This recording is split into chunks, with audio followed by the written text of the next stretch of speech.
True story from Zagreb. He said it hurts. And he replied, feel it, it will soon pass. I was only 8. My heart was beating wildly and uncontrollably, like a bird trapped in a cage. When I looked at him, his face was a mask of indifference. A mask I knew all too well. A mask that hid the same cruelty I felt as an 8-year-old girl, long ago, in a room in Zagreb.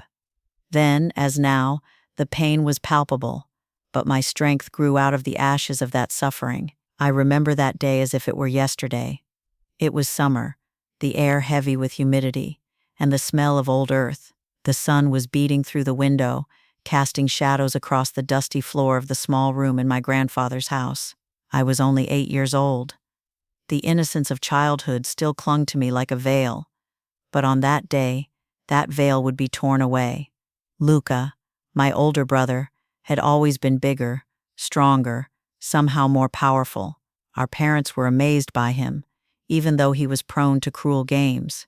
I was a quiet, shy girl who sought refuge in books and dreams. Grandpa, his mind already clouded by age, would sometimes treat us equally, but more often he would favor Luca, calling him my little heir. That day, Luca came up with a game. He said it was a test of courage, smiling at me with that false kindness that always preceded his anger. He led me into a dark room where old, rusty things were stored. He pointed to an old wooden chest, full of sharp edges and rough surfaces. Go inside, he said. You have to stay inside until I count to 100. If you move, you won't get the cookies that Aunt Maria baked. Aunt Maria's cookies were my little paradise. Sweet, juicy, full of jam, innocence and sweetness, a perfect combination. I went inside, my heart pounding with excitement and a little fear. The room was cramped, dark, and the air was heavy. The wood smelled of dust and age. Luca closed the lid, and I curled up inside. He started counting, his voice echoing in the silence of the room. He counted slowly, too slowly. I felt panic gripping me. It was dark, too dark. The wood dug into my knees and hands. I tried to move, but there was no room. I started to curl up. The air was stifling, and my fear grew. I started to cry, begging him to open the door. Luca, it hurts. Open up, I screamed, my voice echoing off the wooden walls of the coffin. His answer echoed back. Listen, it'll be over soon. He was only 13 years old, but even then, he was a master of manipulation and cold-bloodedness. He continued counting, his voice devoid of any empathy. His words, so simple and cruel, cut into my soul. I knew he would never protect me, that he would always choose his own entertainment over my suffering. That was the beginning of a long series of injustices, the beginning of the realization that the world is cold and that you have to fight it, even if you are just a fragile 8-year-old child. It was pain that shaped me, pain that ultimately strengthened me, transforming me into the woman who stands before him today, ready for the final reckoning.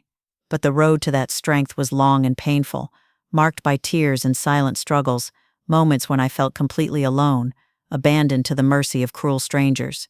That scene with the coffin was just the first cut, but it left the deepest scar, a reminder of how much Luca despised me, how insignificant my feelings were in his eyes, and what's worse, in the eyes of my parents, who often turned a blind eye to his actions, considering them childish nonsense, while accusing me of being overly sensitive. It continued. It wasn't an isolated incident. Luca had a special gift for finding my weak points and exploiting them. In our family, Ivanka, our mother, always considered Luca her golden boy. He was everything she ever wanted, strong, loud, confident, at least on the surface. I, on the other hand, was too sensitive, too shy, too dreamy. These labels were like chains. They followed me and made me feel invisible. I remember when, as a 10-year-old, I won first prize in a school writing competition.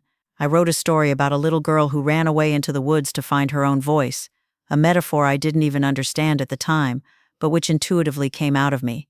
I returned home full of pride, with my diploma in my hand. I expected praise, hugs. Instead, Ivanka looked at the diploma, shrugged her shoulders and said, "Luca won the soccer tournament last month. That's the real thing. Anyone can write." Luca stood next to her, smiling maliciously. That feeling, the feeling that your hard work and success are not enough, that you are always in someone else's shadow, was devastating. It became clear to me that in this house, in this world, I had to fight for every bit of recognition. Even seemingly insignificant events became part of Luca's domination. On Christmas Eve, Grandma Maria, who was the only one in the family with a warm heart and who recognized my pain, would bring me a special gift, a small handmade doll or a book. Luca would always make sure that my gift looked insignificant compared to his, either by throwing it away or bragging about his new bike or video game. Ivanka would laugh at his antics, saying, "That's right, Luca, show them who's boss." No one ever intervened. I was always the one who had to adapt, to endure. I remember how once, when I was sick, Luca accidentally spilled soup on my drawings, which I had been working on for hours. When I started crying, Ivanka said to me, "That's no way to behave towards your mother. Are you crying over a little soup? I raised you to be strong, not a crybaby." Her words, intended to scold me, only dug a hole in my heart. I realized that I had to be strong, but not in the way they wanted me to be. I had to be strong for myself, because no one else would be. That realization was difficult, but also liberating. I began to withdraw, to build walls around myself. I found solace in solitude, in long walks through the streets of Zagreb, in visits to the library, where books took me to worlds where I was valued and important. I began to dream of the day when I would leave, when I would free myself from the shackles of expectation and injustice. School became my escape, a place where I could show my intelligence and diligence without Luca's shadow. I studied, absorbed knowledge, not only because I loved to learn, but also because I knew that education was my key to freedom. In every book, in every new discovery, I saw cracks in the walls that surrounded me. Slowly, imperceptibly, I began to forge a plan that did not rely on luck, but on survival, and ultimately, on triumph. I knew that the day would come when everything would change, when I would be the one writing the rules. But before that, I had to endure a lot more humiliation, a lot of silent battles that only strengthened my resolve. Luca and Ivanka, without knowing it, with every action they took, were pushing me toward a destiny they couldn't even imagine. Every injury, every ignored success, was like a stone added to the foundation of my future, an unstoppable force. Life went on, but my position in the family never changed. Luca was always the center of attention, and I was a pale shadow, someone who was barely tolerated. My inner world was full of thoughts, plans, and unspoken feelings. I often watched Luca boast about his successes, which were often the result of copying or someone else's work. My parents would shower him with praise, and I wondered if they ever noticed how empty he was inside, how his personality was built on the fragile foundations of lies and manipulation. My law studies were an act of silent rebellion. I chose a path that would give me the tools to fight, not only for myself, but also for others, but primarily for myself. While Luca and Ivanka mocked me, saying that it was a woman's interest and that I would never be a good lawyer, I persevered and studied. Every page of law I read, every legal phrase I learned, was a step towards my freedom. Ivanka would often remind me how much she had raised me with love, and I wondered what kind of love she had experienced. Her love was conditional, directed only toward those she considered worthy, and I was not one of them. Her words hurt me, but I turned them into fuel. Every time she said to me, "You're just like your father, always with your books," it reminded me that, unlike Luke, I had inherited something deeper and more valuable than material things: intellect and strength of spirit. Silent injustice became my everyday life. There was my grandfather's old watch, a family heirloom that I adored. My grandfather had promised it to me. One evening I accidentally heard Luca bragging to Ivana, "I told Grandpa that you wanted it, Mom. Little Mary doesn't know how to appreciate things like that." My heart sank. I knew it was a lie. I never mentioned the clock to Ivanka, but Luca said it with such ease, with such conviction, that I realized that the truth had no value for him. The watch ended up on Ivanka's fireplace, and I was devastated. It wasn't just a watch, it was a symbol of all my promises that had been taken away from me. I tried to confront Ivanka. "Mom, Grandpa promised me the watch," I said quietly. She looked at me coldly. "I don't know what you're talking about. Luca gave it to me. You're too young for such things. A person like that doesn't behave like that towards his mother, He's guilty of something he didn't do. Those words, again, were like stabs. I felt like I was drowning. At that moment, Zagreb seemed so big, and I felt so small and lost. I often sat on a bench in Zrinjevac, watching people, wondering if they also had such secret sorrows, such unspoken injustices. But that quiet sorrow was not passive. It built an iron core inside me. I learned to observe, listen, remember. I began to understand the mechanisms of manipulation, the ways in which people are exploited. Luca was a master at this, but I was a student who surpassed him. I didn't cry. I didn't argue. I just gathered information, like a little ant carrying grain by grain. Every lie he told, every theft he committed, every time Ivanka belittled me, was added to my invisible file. I knew that the day would come when that file would be opened. I knew that I would be ready then. The feeling of injustice was a constant companion, but at the same time a driving force. It was not anger, but a quiet, cold determination. I knew that when the time came, I would take back what had been taken from me, not out of revenge, but out of a need for justice, for balance. Years passed. I grew into a young woman, a lawyer, with clear goals and an even clearer memory of all the injustices. Unfortunately, my grandfather passed away. His death was sad, but it also awakened a feeling of fear in me. I knew that his legacy would be the next game for Luca. My grandfather was never rich, but he had a modest house in Zagreb, in the old quarter, and some savings. For me, that house represented memories, a home where my grandmother Maria told the most beautiful stories and baked the best cakes. For Luca, it was just property. The family gathered to read the will. The room smelled of stale air and unspoken desires. Ivanka sat with her head bowed. Luca smiled too confidently, and I felt a lump in my throat. I knew what was coming, or at least I thought I did. The lawyer, an elderly gentleman with his glasses pushed down onto the bridge of his nose, began to read my grandfather's will. My breath caught in my throat when I heard the first words. Grandpa had left everything to Luca. Everything. The house, the savings, even the trinkets that were dear to me. There was no mention of me.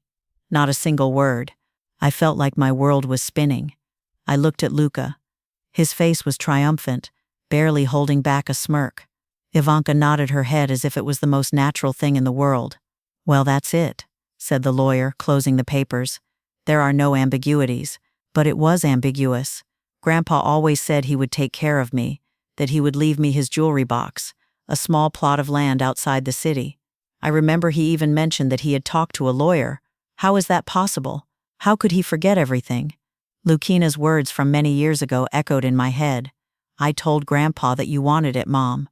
Had they done something similar now? Had he manipulated my grandfather while his mind was weak? The cold truth hit me like a slap in the face. This was no accident. This was intentional. Lucina's intention. I looked at him, and he met my gaze, making no attempt to hide his satisfaction. In his eyes I saw the same 8-year-old who had locked me in the closet. His cruelty knew no bounds. I ran out of the room, unable to bear the sight. There were no tears, just a burning emptiness. I walked to a nearby park. I sat down on a bench, and the lawyer's words echoed in my head. Everything. Luca got everything. That moment was a turning point. There was no more talk of sensitivity. There was no more tolerance. Injustice took on a concrete legal form. I felt like the ground had been pulled out from under my feet. But instead of collapsing, I felt something cold and firm inside me, something that urged me to get up. This wasn't the end.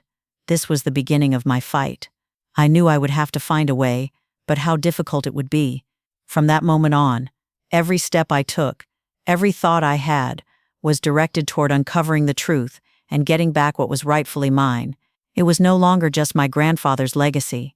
It was my pride, my dignity. I tried to talk about it, first with Ivan. I thought that maternal love, buried deep somewhere, would prevail. But I was wrong.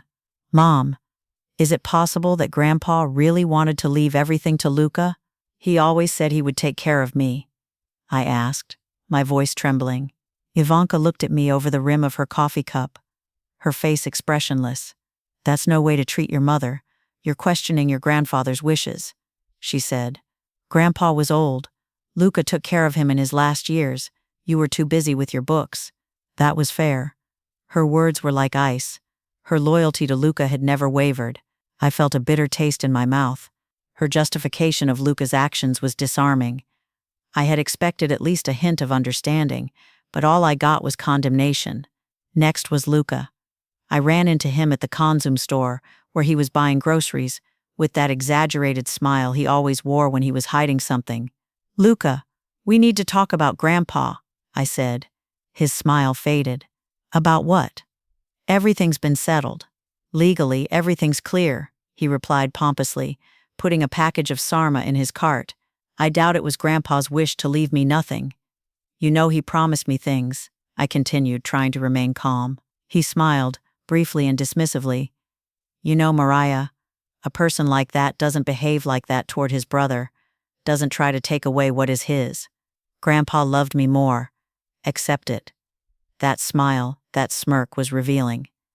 At that moment, I understood. There was no one to talk to here. There was no hope for understanding, for justice through family ties. This was a cold, heartless battle for power and property. I felt a coldness inside me, the same coldness I had felt as a little girl when I was locked in the box. But now, that coldness was not a sign of fear, but of determination. I took out my phone and called the lawyer I had worked with on some pro bono cases. He was an older, experienced lawyer, Mr. Kovac, who knew family law better than anyone. "Mr. Kovac, I have an urgent case. I need your advice," I said, my voice firm and steady. I met with him the next day. I told him the whole story, from the coffin to the will. He looked at me intently, nodding his head. "So you suspect that the executor was influenced, Miss Maria?" he asked. "Absolutely," I replied. "My grandfather was old and sick. Luca took advantage of him. I suspect that this was all arranged." "Do you have any evidence?" he asked. "Not yet. But I know what I'm looking for," I replied. His eyes lit up. "Good. We'll need a lot of luck and a lot of work. Luca and your mother won't give up without a fight. But if what you say is true, justice will be on your side." I left the office with renewed strength. I was no longer helpless Maria. Now I was Maria, a lawyer, ready to fight for what was mine. I knew the road would be difficult, full of obstacles and emotional turmoil, but I was ready, because in my mind, it was no longer just about my grandfather's house, or the damage done. It was about righting a long-standing injustice, showing Luca and Ivana that they cannot get away with trampling on people, showing that my "it hurts me" has now turned into "enough is enough." All my free time, every minute outside of work, was devoted to planning. It wasn't an impulsive decision, but a well-thought-out strategy.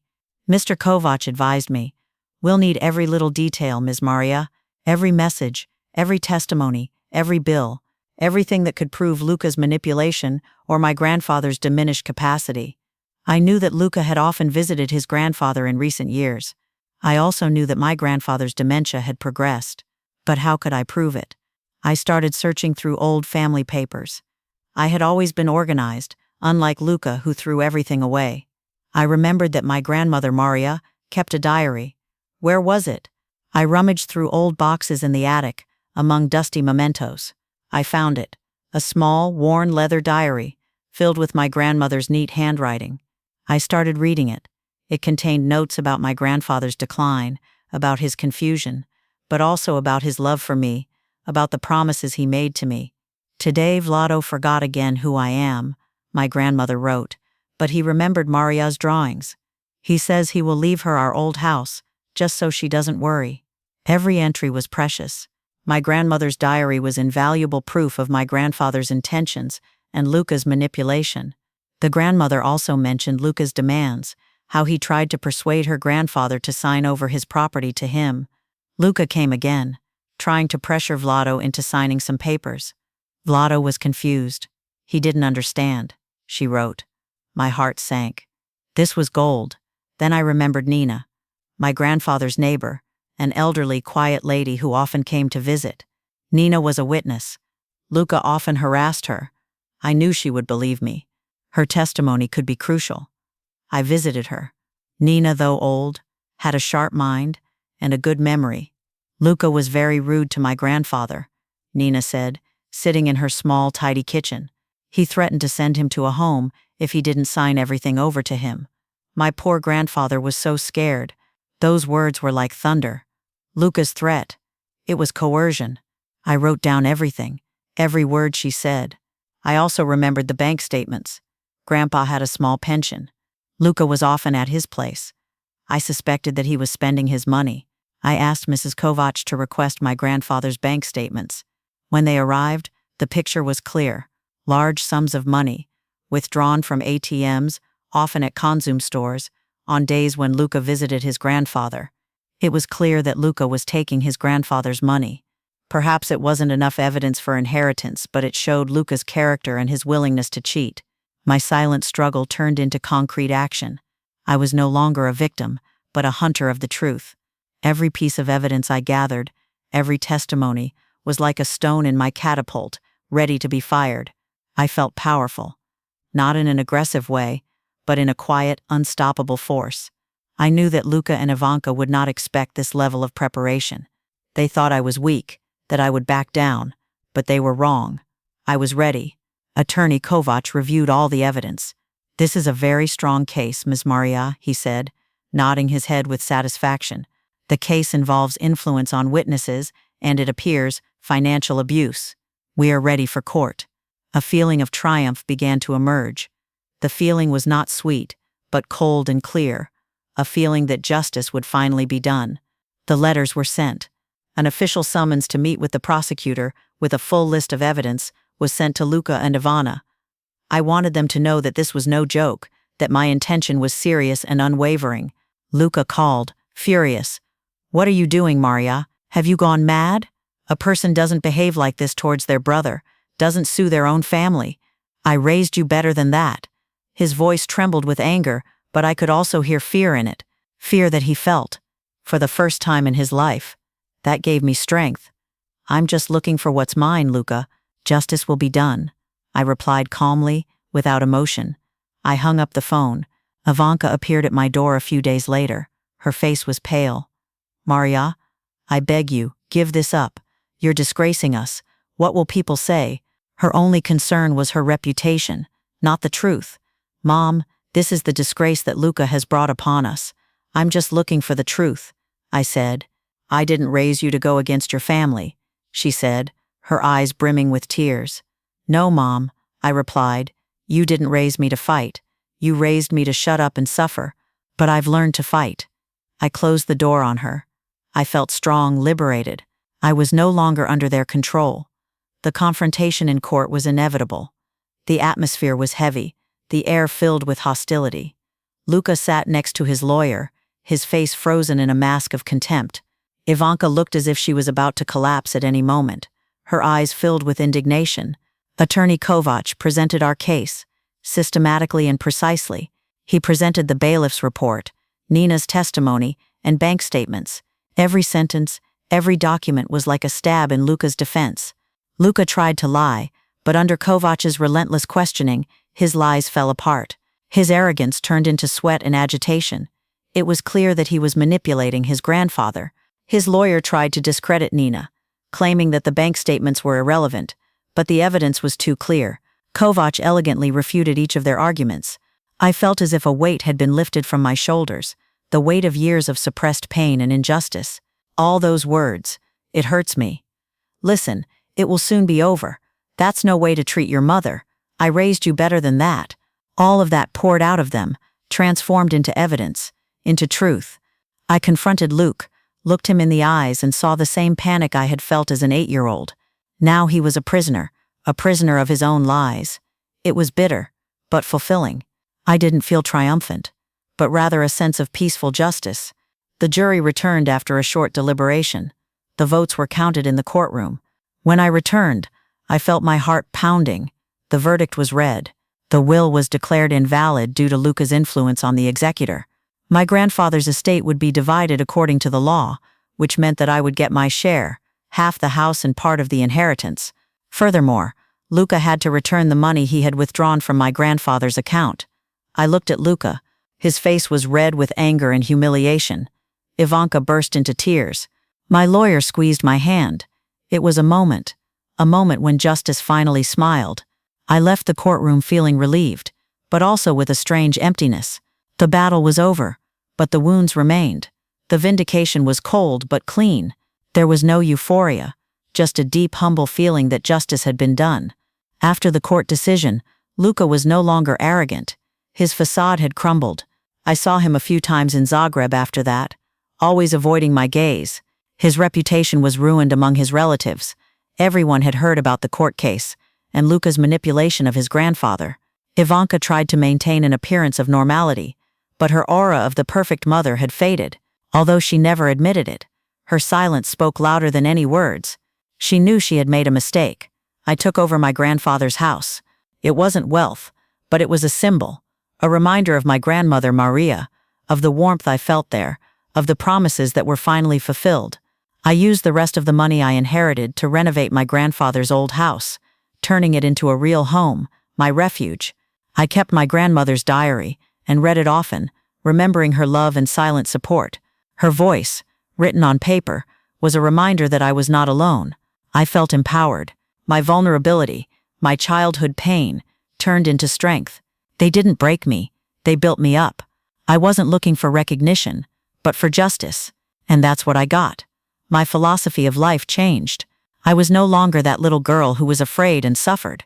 Now I was Maria, a woman who fights for herself, but also for others who have no voice. I continued to work as a lawyer, dedicated to justice, especially in family law cases, where I could apply my experience and empathy. I helped victims of abuse and manipulation, giving them the voice I had long been denied.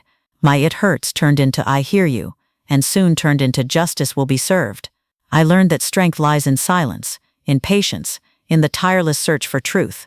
There was no need for dramatic gestures or big words. My strength was in my determination. I realized that the greatest victory was that I had preserved my integrity. I did not stoop to Luka's level. I did not give in to resentment. Instead, I transformed pain into purpose. My life, once marked by feelings of betrayal and invisibility, was now filled with meaning and pride. Sometimes, walking through the streets of Zagreb, past the Konzum store or Zrinjevats, I would feel a twinge of the past. But it was no longer painful. It was a reminder of how far I had come, how strong I had become. I had lived my life, free from the shadows of the past, knowing that I had survived, fought, and won, not because I was a show-off, but because I believed in justice and in my ability to achieve it. That was my silent strength, my triumph.